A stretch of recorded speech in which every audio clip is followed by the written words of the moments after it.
नमस्कार। मेरा सौभाग्य है कि आज मुझे एक ऐसे उत्सव में कुछ कहने का अवसर मिला है जो अपने आप में एक सम्मान है। स्त्री को उसके योगदान से पहचाना जाना एक बड़ी बात है।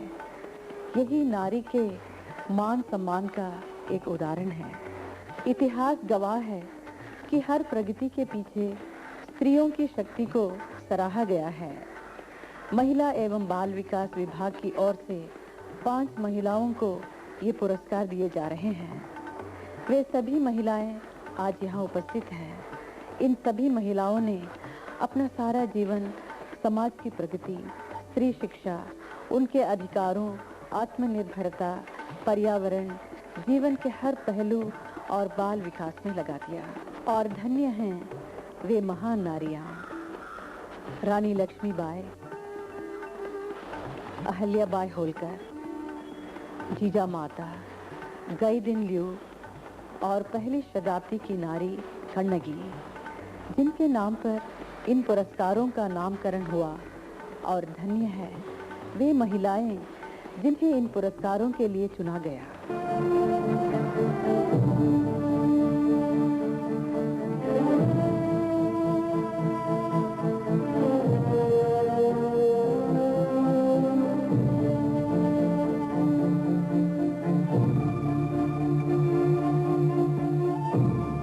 श्रीमती केवी रबिया को दिया जा रहा है पहली शताब्दी की महान नारी कन्नगी पुरस्कार।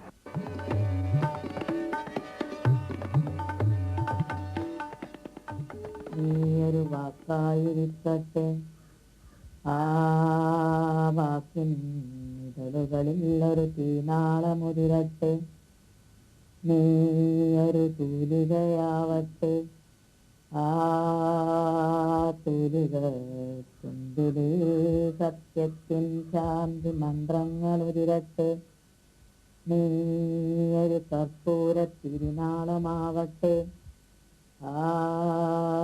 സൗരഭ്യ പൂമഴയിൽ सत्यम शिवम सुंदरम। जो भी कहो सत्य कहो, दिव्य ज्योति की तरह प्रकाशित हो। तुम्हारे हर कार्य पर स्वर्ग से फूल बरसे। कॉलेज के पहले साल ही उनकी टांगें खराब हो गईं। वो जिंदगी से हारी नहीं, घर बैठे साक्षरता अभियान चलाया।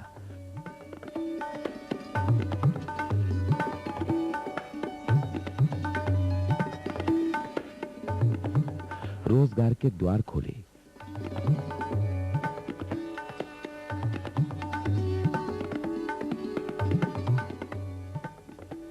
मंद बुद्धि बच्चों को मातृत्व दिया।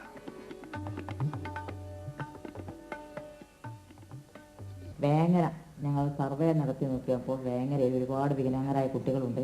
പക്ഷേ അവർക്ക് അവിടെ പഠിക്കുന്നതിനുള്ള സൗകര്യങ്ങളോ ഒന്നും ഇല്ലാത്തൊരു സ്ഥലവുമാണ്. അതുകൊണ്ട് ഞങ്ങളുടെ ആദ്യത്തെ സ്കൂൾ ഞങ്ങൾ വേങ്ങരയിൽ തുടങ്ങി. പിന്നെ വേങ്ങര വിട്ട് കുന്നംപുറം, കൊടക്കല്ല് തുടങ്ങിയ കുറേ സ്ഥലങ്ങളിലേക്കും വേങ്ങര 2 സ്കൂളുകളുണ്ട്. उन्होंने अपंग और मंद बुद्धि बच्चों के लिए 3 गांवों में स्कूल खोले।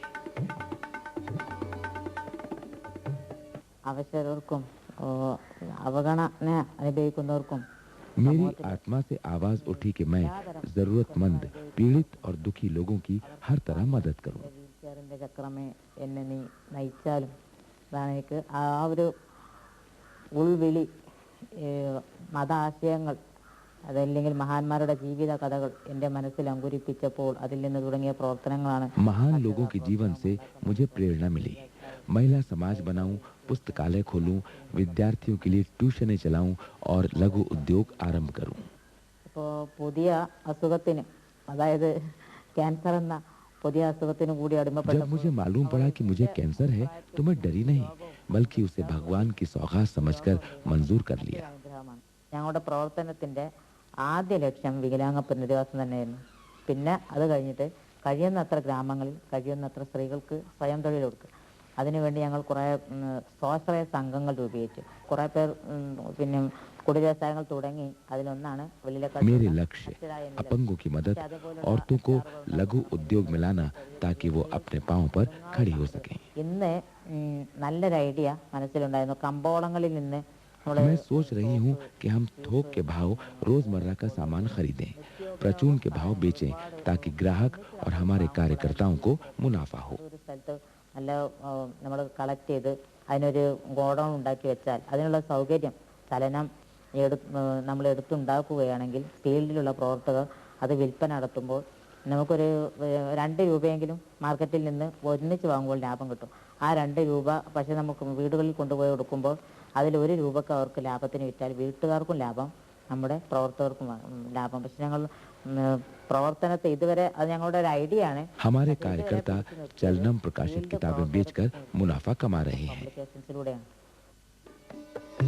हमने गांवों में सड़कें, पानी और बिजली का बंदोबस्त कराया।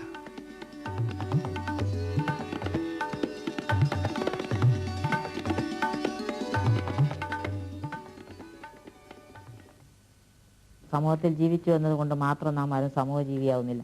സമൂഹത്തോട് പ്രതികരിക്കാനും സമൂഹത്തിന്റെ പ്രതികരണങ്ങൾ ഉൾക്കൊള്ളുവാനും സമൂഹ ജീവി എന്നതിൽ ഒരു മനുഷ്യൻ ബാധ്യസ്ഥനാണ്. ഈ ബാധ്യസ്ഥത നിറവേറ്റുന്നവന്റെ ജീവിതം എൻ്റെ അർത്ഥത്തിൽ അവൻ ഒരു വിജനമായ കാട്ടിൽ തന്നെ ജീവിച്ചാൽ പോലും അവൻ സമൂह जीवी എന്ന പേരിന് അന്വർത്ഥം. रबिया जी की बातों से खुलकर सामने आता है कि हमें एक दूसरे का मददगार होना चाहिए, मिलकर एक अच्छे समाज का निर्माण करना चाहिए।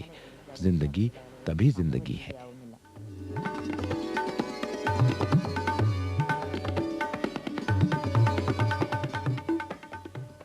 Life is meaningless if one does not help fellow human beings. हमारी दुआ है कि वो अपना काम करती रहें। देश के गांव-गांव में ऐसी हजारों रबियाएं हों। चिन्न पिल्लाई जी को दिया जा रहा है माता जीजाबाई पुरस्कार।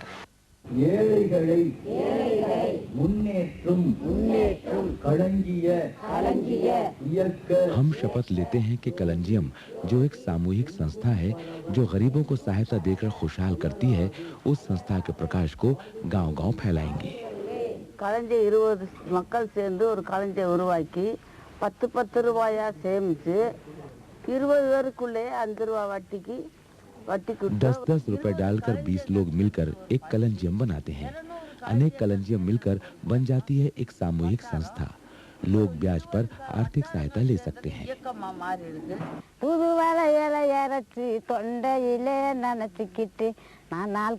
मैं जड़ी बूटी पीसकर खाती हूँ ताकि सारा दिन लोगों से बातचीत कर सकूं और उनसे संपर्क में रहूं।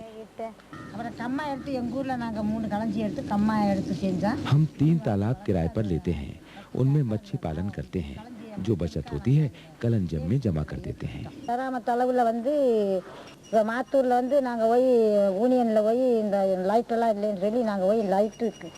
बहुत मुश्किलों से हम गांव में बिजली ले आए।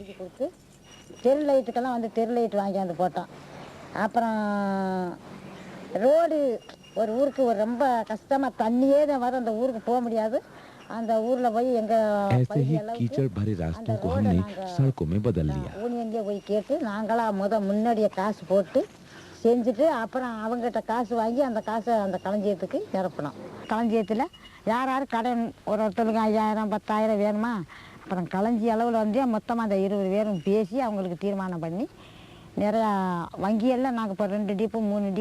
जिस किसी को भी 5-10 हजार रुपए की जरूरत हुई, हम बैंक से उसे कर्ज दिलवाते हैं जो सही समय पर लौटाया जाता है। और வீடு கட்டறதுக்கு 35,000 கொடுக்கிறோம். जब भी किसी को घर बनाने की जरूरत हुई, हम किस्तों में 35,000 रुपए का ऋण देते हैं। தொழில் சம்பந்தமா இப்ப வந்து பால் மாடு குடிச்சு கொடுத்துருக்கோம். பால் மாடு குடிச்சு கொடுத்துருக்கிறது போக आड़ वाई और 6,000 7,000 व्यवसाय और पशुओं की खरीद के लिए 10,000 रुपए तक का कर्ज दिया जाता है। खेती के लिए हम अपने सदस्यों को जमीन दिलवाते हैं। फसल से जो बचत होती है उसे कलंजियम को दे देते हैं। बच्चों की शिक्षा के लिए ऋण दिया जाता है।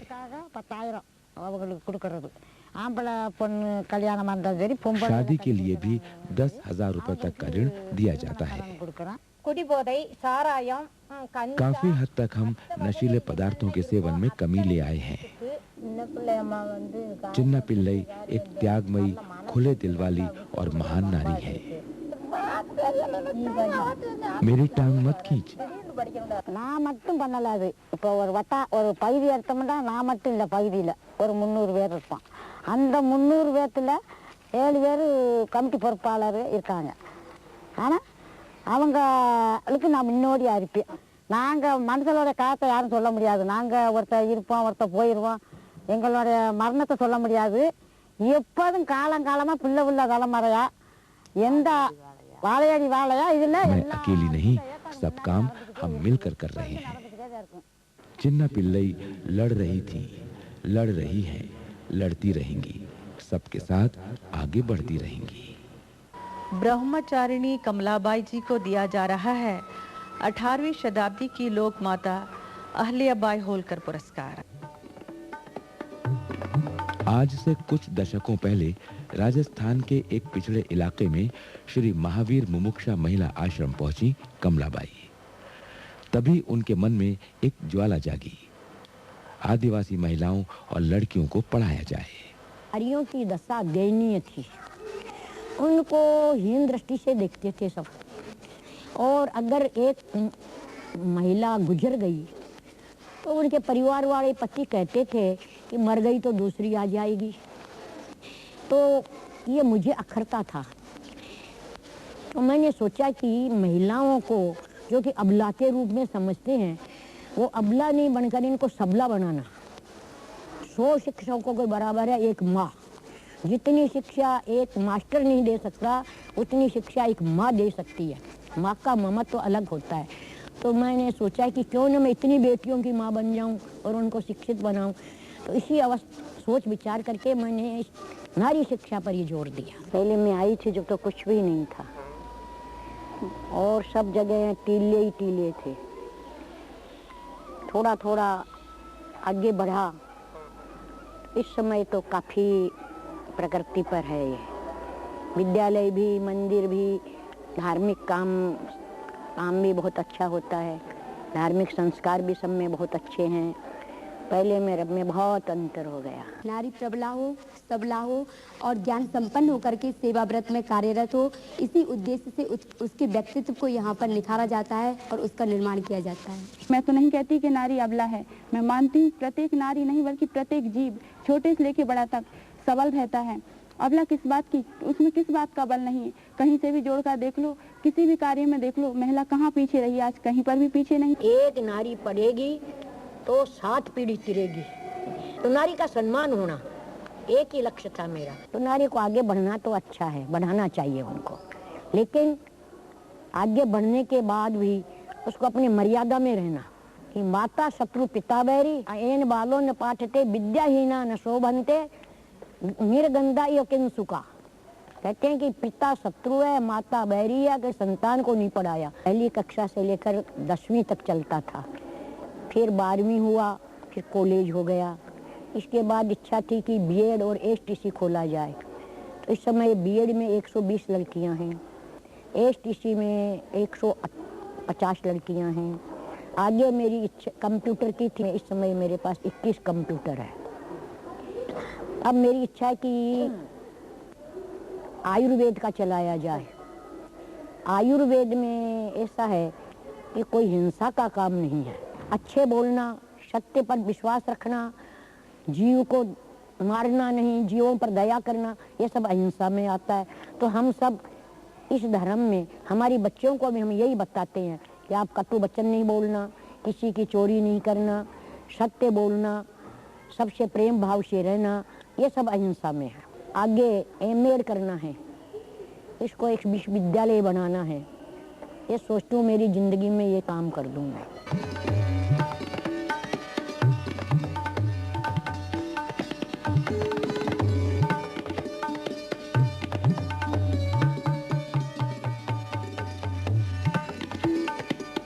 मैं सेवा को ही अपना धर्म समझा। सेवा से ही हमारे बोला जाता है कि सेवा से ही मेवा मिलता है। दूसरों की सेवा करने से आत्मा को शांति मिलती है।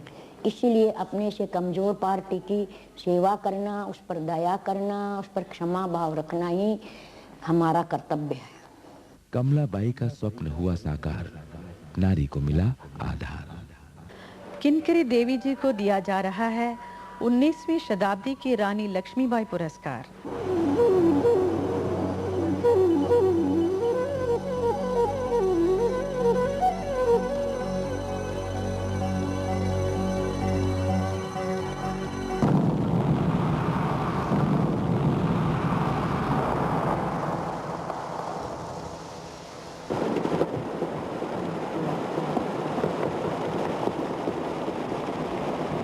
आपने देख लिया, यही पहाड़ है हमारा। उसी में हमें घास के लिए भी उसी में जाना पड़ता है, तभी डर लगता है। घास काटने भी जाना पड़ता है, लकड़ी लेने भी जाना पड़ता है, काम भी हमें खुद करना पड़ता है। किसी की डांगर मरता था, किसी की बकरियां मरती थी, जब ब्लास्टिंग का पत्थर लगता था तो दिल में सोच आई। फिर मेरी बुआ का लड़का है CS चौहान सेठ सिंह, लिखा पढ़ी उन्होंने करी केस, तो मैंने लड़ा। तो जब इतना हुआ जी हमारे लिए हाई कोर्ट में कि जो रात को कहीं ये ढूंढते थे ना भाई चाची के लिए कहीं कौन सी ढूंढूं मैं, तो हमारे को वहाँ मानते नहीं थे। वहाँ पीछे गुंडे की गाड़ियाँ लग जाती थी हमारे पीछे, तो कहीं कपड़े भी छूट जाते थे, कहीं डंडा छूट जाता था, कहीं चूनी छूट जाती थी। वहाँ से दौड़ भाग के फिर छिपने जाना पड़ता था कहीं। पहाड़ों में बसे धन वाले खदान मालिक चूना निकालने के लिए उन्हें खुड़वाते हैं। इन पत्थरों को ट्रकों में लादकर चूना बनाने के लिए ले जाया जाता है। जिनसे ज्यादा चूना मिले उन पत्थरों को अलग किया जाता है और इन अलग हुए पत्थरों को सीमेंट फैक्ट्री भेजा जाता है। तो सीमेंट कैस मतलब सुना नहीं, उन्होंने सुनाई नहीं हुई। फिर भी उनके मन में कुछ तरस नहीं आई। जब फिर गए, दोबारा जब गए, तब 19 दिन वहाँ बैठी में भूखी प्यासी हड़ताल पे। तो तब जब भूखी प्यासी हड़ताल पे बैठी 19 दिन, तब जाकर उन्होंने केस लगाया और छुट्टे ऑर्डर दिए और ब्लास्टिंग बंद हुई, खाने भी बंद हुई।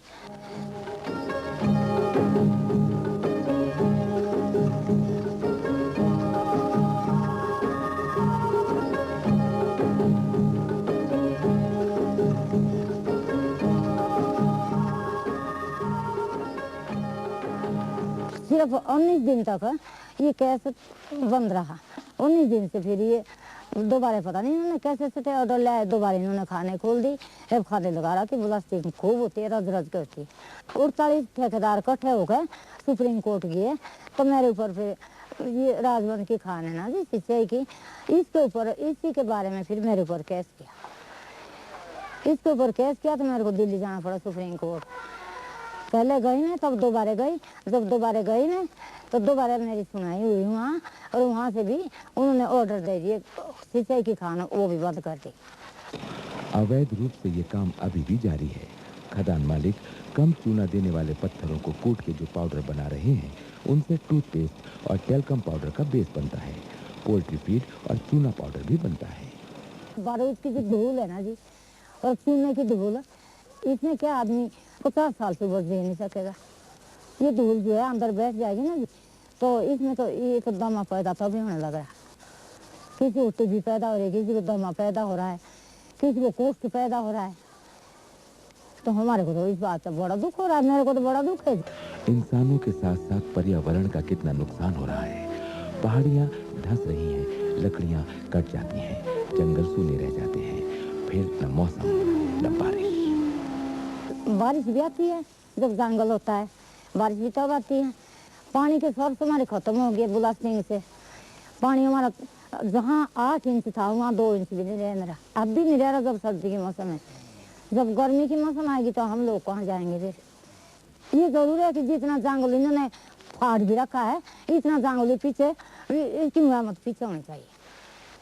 इसमें पेड़ पौधे भी लगने चाहिए और उसमें डांगे भी लगने चाहिए, और ये हमारे को जंगल पूरा होना चाहिए जितना जैसा था। यही मजदूर जो खाने कूद रहे हैं ना, यही मजदूर पीछे उसमें पौधे लगाए। चीन तक गई, इसके पीछे चीन में भी मेरा यही रोना हुआ। काठमांडू गई, वहाँ भी यही रोना हुआ। 2 बार मैं राजस्थान गई, वहाँ भी यही रोना हुआ। कुल्लू में गई मैं, वहाँ भी यही रोना हुआ। जब किंकरी देवी से पूछा गया कि आखिर वो चाहती क्या है, तो उन्होंने कहा कि जंगल हरा भरा होना चाहिए पीछे, और ये ब्लास्टिंग हो रहा है साइड। किंकरी देवी के चेहरे की रेखाएं कहती हैं बहारें फिर भी आएंगी। लीला पराड़कर जी को दिया जा रहा है 20वीं शताब्दी की रानी गाइदिन लियू पुरस्कार। पिछले 26 वर्षों में मध्य प्रदेश के आदिवासी इलाके बाग की काया पलट कर दी जिन्होंने, वो है सुश्री लीलाताई पराड़कर।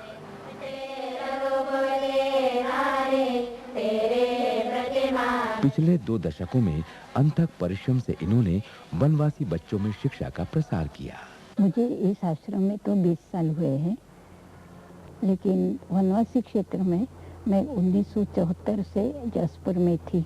जब गई उनकी बस्तियों में तो सब माताएं भी बालकों के साथ अंदर झोपड़े में भाग गए। मैं बाहर खड़ी रही, फिर जरा माताओं को इशारे से, क्योंकि भाषा मेरे को नहीं आती थी, इशारे से बुलाए तो 1-2 महिलाएं तो आई। फिर बच्चों को बिस्किट दिए, फिर उनके बीच में खटिया पर बैठती थी, उनके माताओं को लेकर तब कहीं थोड़ा से, जैसे धीरे से बच्चा हाथ लगाता है ना, वैसे मेरे को धीरे से देखते थे कि कहीं सुई हुई तो नहीं है। और इस प्रकार से धीरे धीरे वो मेरे साथ आने लगे। माताओं को भी विश्वास हुआ कि ये नर्स नहीं है, सुई देंगी नहीं, तो फिर ये थोड़ा काम आसान हुआ।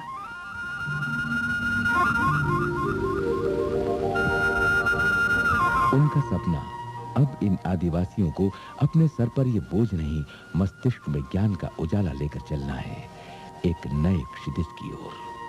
वनवासियों में शिक्षा देने का जो मेरे को उद्देश्य था, उस उद्देश्य से मैंने प्रथम अलग अलग बस्तियों में संस्कार केंद्र खोले। धीरे धीरे गिनती का, गीतों का, खेलों का अभ्यास करवाया।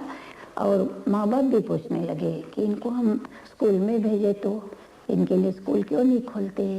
तो मैंने परिषद के सामने विचार रखा और बालवाड़ी, नाम बालवाड़ी रखी, वैसे महाराणा प्रताप बाल संस्कार केंद्र, ये पूरा उस समय का नाम था। बालवाड़ी के साथ साथ महिला छात्रावास बनाकर महिलाओं को विश्वास का आकाश दिया। आज इसमें 72 छात्राएं रहती हैं। यही इनका भोजन, यही इनका खेलना, यही इनका जीवन। लीलाताई का मानना है कि वनवासी बच्चे शारीरिक रूप से अच्छे खिलाड़ी हैं। इन्हें थोड़ी सी ट्रेनिंग मिल जाए तो ये बेहतरीन खिलाड़ी बन सकते हैं, खेल के मैदान में, जीवन के मैदान में। पढ़ने के बाद जब अध्यापिका बनी तो ये महसूस किया कि महिलाओं की शिक्षा अत्यंत आवश्यक है, ताकि वे अपने अधिकार के प्रति जागरूक रहेगी और अधिकार के लिए लड़ेंगे भी। गांधी जी ने जैसा कहा है कि एक महिला शिक्षित रहती है, पूरा परिवार शिक्षित होता है। अपने परिवार में लीलाताई ने पाई पूर्ण शिक्षा। शिक्षा से मिला देश प्रेम, देश प्रेम से जागी सेवा की भावना। सेवा करने के लिए उन्होंने विवाह नहीं किया। सेवा भावना उन्हें वनवासी क्षेत्रों तक ले आई। सेवा के लिए सेवा करना, यही एक उद्देश्य रहा है। सेवा से एक जो समाधान मिला, तो ये बाकी के जो आज मिला है, जो पारितोषिक मिला है, वो न भी मिलता तभी सेवा चलती रहती। और मिला है तो तेरे को अर्पण समाज के विकास के लिए मैं करूँगी।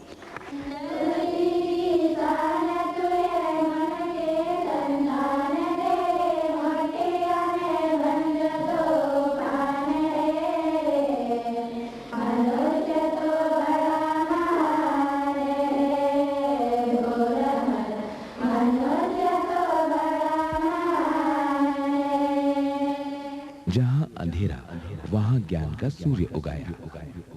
इन सभी महिलाओं ने अपने अपने इलाकों में जीवन के अनेक क्षेत्रों में, जैसे शिक्षा, स्वास्थ्य, कृषि और जागृति के कार्य में अपनी सेवाएं दी हैं।